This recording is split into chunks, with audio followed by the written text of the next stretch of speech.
Good day, everyone. We are now on the chapter 4, which is about the marketing study and the feasibility study. So, my name is Kathy Bernas, together with my co-reporters, Tejaniel Pinion, Dinette China Mias, Marian Asapasan, Gino De Tulo, and also Jerome Caldea. So let's begin with the outlook of the study. This section is important because it gives us a clear picture of the industry where the business belongs. Basically, it helps us answer, is the industry growing, changing, or slowing down? First, let's start with the industry overview. Depending on the type of business, this could be food and beverage, retail, technology, agriculture, or services. For example, if our proposed business is in food and beverage, we would describe the current situation of that sector here. Second, we highlight trends and developments. At present, industries are shaped by factors such as digitalization, meaning more business rely on online promotions and delivery apps. Another big trend is eco-friendly practices like the use of reusable packaging or sustainable products. And of course, there are customer demand shifts where customers are constantly looking for new flavors, healthier choices, or unique experiences. Next, we look at the growth potential. Is the industry still expanding or it is already stagnant? This is usually supported by the data or studies. For instance, in the food and beverage industry, research shows that demand for affordable beverage is still rising, especially among the younger generation. But at the same time, we must consider opportunities and challenges. Opportunities could include high customer interest, while challenges could be stiff competition and changing government regulation. Finally, we connect this outlook back to our business idea. If we are proposing a milk tea shop, the outlook tells us that although competition is high, there is still consistent demand.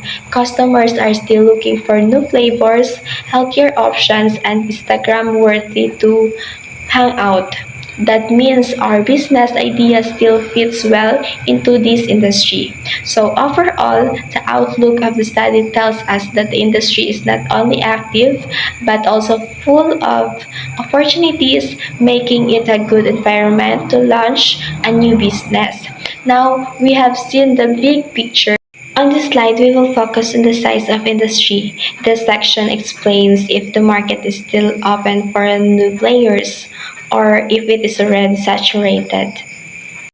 Let's talk about the market size. This is where we present figures like the total value of industry in terms of revenue, the number of establishment, or the size of consumer population. For example, the Philippine milk tea industry is growing at around 8 to 10% per year, showing that demand continues to rise. Next, we define our target market share. Of course, we cannot capture the entire market, but we can aim for an realistic portion. For a local business, this might mean focusing on students, young professionals, or families within the city. Third, we need a competition analysis. We know that there are already existing businesses, but that does not mean there is no space for us. The key idea here is that while competitors exist, the market is not fully saturated. In fact, consumer needs are still changing and many are not yet fully addressed. Now let us talk about the target market. The target market means the group of people that we want to serve with our products or services. It is important because not everyone will buy what we are selling, so we need to focus on the people who are most likely to be our customers. In this case, our chosen market is described by their age, income, lifestyle, and needs. For example, if our business is about healthy snacks, our target market could be young adults and working people who want quick but healthy food options. If our business is about affordable clothing, our target market could be students and middle-income families who look for budget-friendly but stylish clothes. By knowing our target market, we can design our products, prices, promotions, and services in a way that matches what our customers want. This makes our business more effective because we understand who we are selling to and how to reach them. After identifying our target market, we now move to target segmentation. Target segmentation means dividing the market into smaller groups based on different characteristics. This helps us understand our customers better and serve their specific needs. There are four common ways to segment a market. The first is demographic segmentation, which is about age, gender, income, and education. The second is geographic segmentation, which looks at where people live, such as city, province, or rural area. The third is psychographic segmentation, which is about lifestyle, interests, and values. And the last one is behavioral segmentation, which is based on how people use a product, their buying habits, and loyalty to a brand. By doing this, we can clearly see which group of people our business should focus on. For example, if we are selling milk tea, our main segment could be students and young professionals in urban areas who enjoy trendy drinks. This way, we can create promotions and products that truly match their needs and preferences. Good day everyone. Before I start my reporting, let me introduce myself. My name is Lynette Joy A. Namias and I will be discussing demand analysis. So, what is demand analysis? Demand analysis is the process of examining and estimating the level of demand for a product or service in the target market. It helps answer the question, are there enough customers who need and want this product or service? Are they willing to pay for? Why is demand analysis important? When there is high demand, the business has a better chance of success. When there is low demand, the business might fail, even if the idea looks great in the paper. It helps businesses avoid wasting time, money, and resources on unprofitable ideas. Next is what are the major considerations in demand analysis? First consideration is the market size, which identifies how large the potential market is. Example, if you plan to open a milk tea shop, how many people in your town actually drink milk tea? Second considerations are the customer's characteristics. It's understand who the target customers are. Includes age, income, lifestyle, and preferences. Example, students might prefer affordable milk tea while professionals may prefer premium versions. So the third consideration is trends in growth, checking if demand is increasing, stable, or declining. Example is checking the milk tea is just a short-term craze or it is becoming a long-term habit. The fourth consideration is the competitors. It checks who else is already selling similar products and how they are doing it. Example is don't open up a business that is already there. The fifth is the price sensitivity. Looks at how much people are willing to pay and how price changes affect buying decisions. Example, if milk tea costs 120 pesos, will the students still buy it or will they only buy it if it's 80 pesos? The sixth and last consideration is the forecasting, wherein predicts future demand using past sales, surveys, or market trends. Example is if the sales of milk tea grows 10% each year for the past 3 years, you can expect growth to continue. In short, demand analysis makes sure a business idea matches the real needs and wants of customers. It is one of the most important steps in deciding whether to push through a project or not. So the next topic will be general marketing and sales activities. Marketing and sales activities are two sides of the same coin. Marketing focus on attracting and informing customers, while the sales focus on convincing and ensuring customers actually buy it. And both are important for business growth. So let me discuss what is marketing activities. So market is about creating demand by letting people know your products or service exist and why should they want it. The first activities is the market research, studying customer needs, buying habits and competitors. Second is advertising, spreading the word through posters, flyers, billboards, TV, radio, social media, and online ads.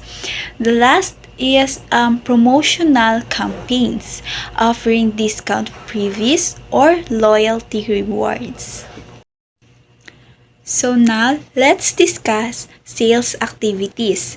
Sales is about closing the ideal and making sure the customers are satisfied enough to return. The first sales activities is personal selling, direct communication with customers, either face-to-face or online. Second is the sales presentation and demonstration, showing how the products works or why it is useful. The last is the negotiation, discussing price, payment terms, or special deals with customers. So now let's differentiate the market and sales activities in terms of focus, goals, and approach. So the focus of the market is attracting customers and creating awareness about the products or services, while the focus of sales is convincing customers and making them actually buy it. The goal of market is to build interest, generate leads, and shape the brand image, while the goal of sales is to close deals, increasing revenue, and build customer loyalty. The approach of market is to reach large audience through promotions, ads, and campaigns, while the approach of sales is deals with individual customers through personal interaction. Good day everyone, I'm Gino B. Didulo, the next reporter. So, I'm gonna tackle about competition analysis. Please describe the existing businesses that can be considered as a rival of the business whether directly or indirectly. It also may aim to show the competitive advantage of the business against other businesses. So competition analysis identifies and describes businesses that are either direct competitors offering similar products or services, or indirect competitors targeting the same customers with different offerings. It also highlights how your business can gain a competitive edge. So, I have example here. In Ross City, so many coffee shops, but I'll give three examples that indicate direct competitors. So first, Jack's Coffee and Chills, beachfront coffee shop with relaxing vibes and local desserts. Next, ACC Coffee and Crepe, offers gourmet coffee and handmade crepes in a cozy, mall-based setup. And last, Launa Coffee, minimalist, peaceful atmosphere for working or socializing. Next is indirect competitors, not coffee shops but serve similar customers' needs. So first is Cafe Terraza, a scenic restaurant that also offers coffee appealing to tourists and diners. Then the Robinson Place, city malls, cafes, fast food chains, and snack bars serving coffee. Example, the Mac Cafe and the Dunkin'. Product strategy. a high-level plan that defines the unique value proposition of a new product, its target audience, and how the product will meet key goals across its entire life cycle. A picture of the products is suits for this section. So, a product strategy is a level plan that defines your unique value proposition, your target audience, how the product will grow and evolve over time. It serves as a guide from launch to maturity. Pictures or visuals of your product are often included in this section. Example, coffee shop in Ross City. Unique value proposition. A cozy beachfront cafe serving a locally sourced coffee, creative beverage, and cafe inspired. Desserts in a relaxing, social media friendly space.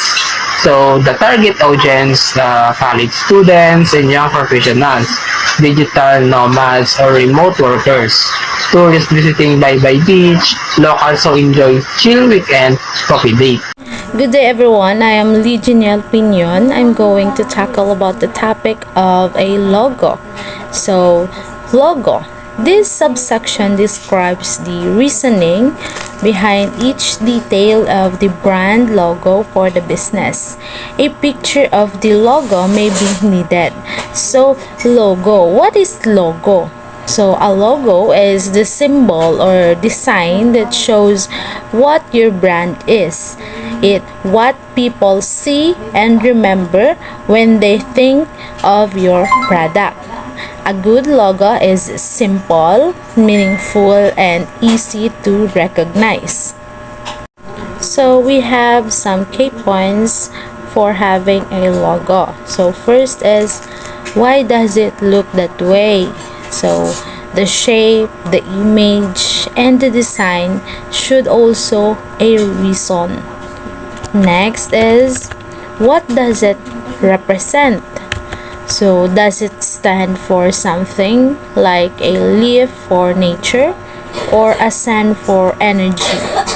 Next is, what do the colors mean? So colors create feelings. First is like energy. It's resemblance of the color of red. Next is green for the nature and blue for trust. So is the font readable and suitable? So fancy for fun for kids. Clean and serious fonts for professionals. So does it show what the brand is about? So the logo should match your brand's personality. So is it easy to remember? People should recognize it quickly and not mix it up with others. So we have here an example is National Bookstore. Its color is red and white. Logo stands for the energy and action. Its cursive fonts feels fast and easy. Its simple designs makes it recognizable for students and professionals. So the next one is packaging design. So it involves developing clear goals to help guide design decisions. So these may include factors such as reaching specific packaging targets, such as reducing waste or increasing efficiency to more effectively market your product to consumers. So a picture of the package design may be appropriate for this.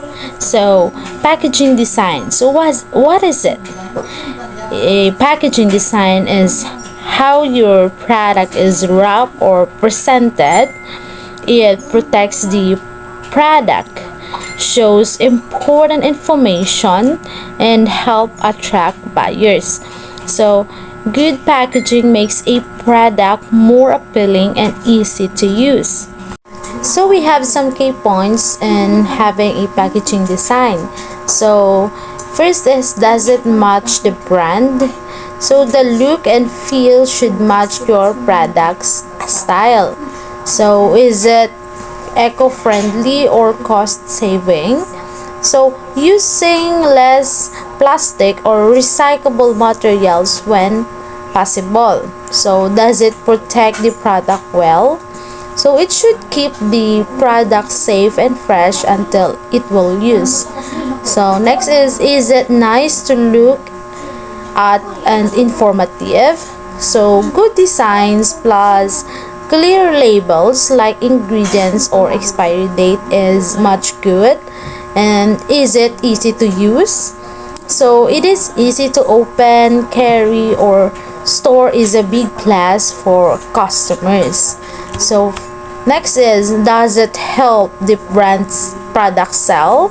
So nice packaging catches attention and helps people decide to buy. So we have here an example of a Kopiko black coffee. So for inspecting the packaging of the Kopiko black coffee, it is having a black packaging, shows it's bold and strong. Easy to tear sachet of are convenient for busy people. So it's simple, sleek design appeals to young Filipino workers. The last one is promotion strategy. So describes the marketing strategies that the proposed business will adopt to overcome or circumvent the existing marketing strategies as described in general marketing practices. So this marketing design is intended to counter the existing marketing plan being employed by other businesses of similar products and services. So when we say promotion strategy, it is like a roadmap that guides businesses in communicating the value of their products or services to their target audience. So imagining you are launching a new product and you want to create a buzz around it. You want to get the word out, build interest, and persuade people to give it a try. That's where promotion strategy comes in. It's a plan that outlines the various tactics you will use to reach your audience and achieve your marketing goals. Think of it like a toolbox where each tool represents a different promotion channel. So you might use advertising like TV commercials or social media ads to reach a wide audience and build brand awareness. Or you might opt for sales promotions like discounts or coupons to drive sales and incentives customers. So public relations can also be a powerful tool, helping you build credibility and generate buzz through media coverage, events, and sponsorships. So, of course, digital marketing is a key channel allowing you to connect with customers through your email, content marketing, and search engine optimization. So, the goal of promotion strategy is to create a consistent message that resonates with your target audience. So, you want to build awareness, drive considerations, and ultimately conversion. Whether it is driving sales, generating leads, or prompting action, your promotion strategy should be designed to achieve specific objectives. So to make it work, you need to understand your target audience inside and out. What are their needs, preference, and pain points? What motivates them to buy? By knowing your audience, you can craft a message that speaks directly to them. So, budget. It is also a key consideration. You need to allocate resources effectively across different promotion channels. So, ensuring that you're getting the best bang for your buck. And of course, you need to track and evaluate the effectiveness of promotion strategy. So, making adjustment as needed. So, when done right, promotion strategy can be a game changer for your businesses. So, it can increase brand awareness, drive sales, and build customers' loyalty. So, by developing an effective promotion strategy, you can reach your target audience, achieve your marketing goals, and stay ahead of the competition. Now let's talk about the marketing timetable. This section is all about planning the marketing strategies for the first year operations. To make it clear and systematic, this is usually represented in the Gantt chart, where the months are shown on the horizontal axis and marketing activities in the vertical axis. The main purpose of the timetable is to ensure that promotions are not done randomly but are organized and consistent. Example, you divided the activities into phases like the pre-launch, launch, growth, and retention. So here is another examples of marketing timetable Gantt chart. We have the website development process. So here in the vertical axis table, we have the process or the marketing activities, and also in the horizontal line, we have the months from January to December. So para mabalaan natin like sa planning, ginobra nila ang planning in from January to the month of February, and also ang wireframing ginobra nila halin sa March to the half month of April. Aside from planning promotions, the timetable also includes evaluation points like checking sales targets, monitoring customer feedback, and making adjustments when needed. In short, the marketing timetable acts as our roadmap. It guides us in what to do month by month, ensuring that our business stays visible, competitive, and connected to customers. And that concludes our part. So let's move to another topic. So good day everyone, my name is Jerome Caldea. So my assigned topic is all about place strategy. So it identifies the potential distribution strategy, or for the product it may be a sample of business to business, business to consumer, or business to government distribution strategy. It also includes selling of the products or services through in-store, digital, and other out-store strategies. So in a simple term, it focuses on choosing the right way to deliver products, whether through stores, online platforms, delivery services, or sellers, so that customers can easily access them at the right time and place.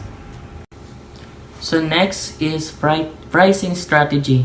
So it is the calculations showing the raw material costs, labor, and other costs in production of goods or products.